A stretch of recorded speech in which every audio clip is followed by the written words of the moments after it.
For nearly 20 years now, the Michigan Political Leadership Program has helped to prepare young men and women to be public policy leaders. And coming up on Friday, the program is holding its annual West Michigan Breakfast in Grand Rapids. We have Reverend Dean with us today to talk a little bit about that event. And really, what is it? What makes it so special? Well, the training, the teaching, hearing from past political leaders, persons that have really made impacts in our country, public policy, it's just tremendous, the learning that you receive. And in our state, with term limits, it's really important. You need people to step forward on a very regular basis.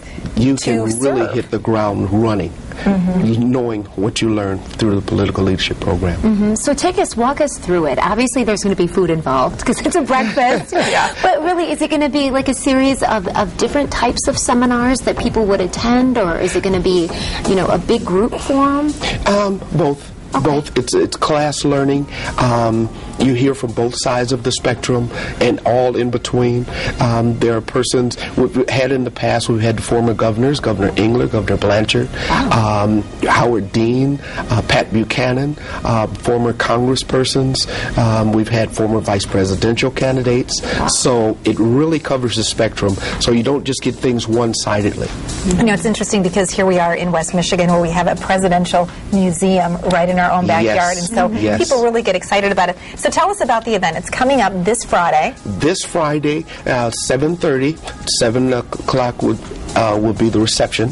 7:30 is the breakfast. It's 7:30 to 9, and we don't go past 9 a.m. Okay, that's important for people to know. They're respectful of your time. Very.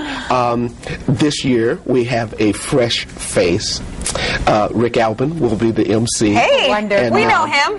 We did not pick him because he was a pretty face. That's an inside joke. There you go, so we're looking forward to it. We have two former White House press secretaries are the guests, Mike McCurry, Dana Perino. So we're looking to really, it's eye-opening, it's educational. Yeah, what are the state of the times right now? Do you feel that sometimes, or right now, because of so much happening with the economy and international relations, that people are becoming more disenchanted or more interested in what's happening in politics, in public service? I think more disenchanted because people hear more of the negatives than they do the positives, and the negatives more about 10%, maybe 15%, rather than hearing of the positives. A lot of changes take place, and it is about policy. So how do you effectuate good public policy? And you've been a role model, you've been a leader. How has politics impacted your life? Wow.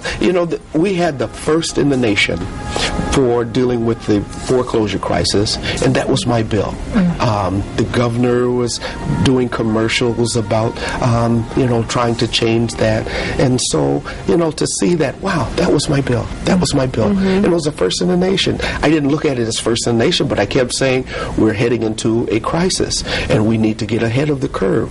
So I began to put forth some policy, began to talk to others, both sides of the aisle, and got broad support, and it passed.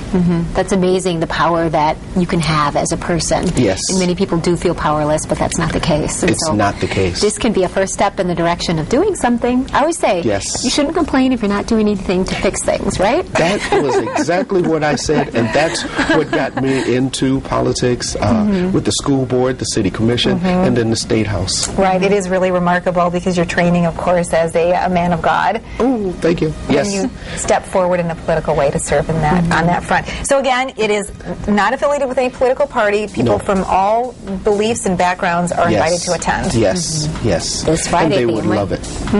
Well, thank you, Robert Dean, for coming in and sharing your time with us. I feel I'm in the presence of celebrities. Oh, yeah. We feel the same way. Flattery will get you everywhere. Exactly. And tell Rick Albin to bring back some cinnamon rolls for us. Okay. Okay. We'll be right back.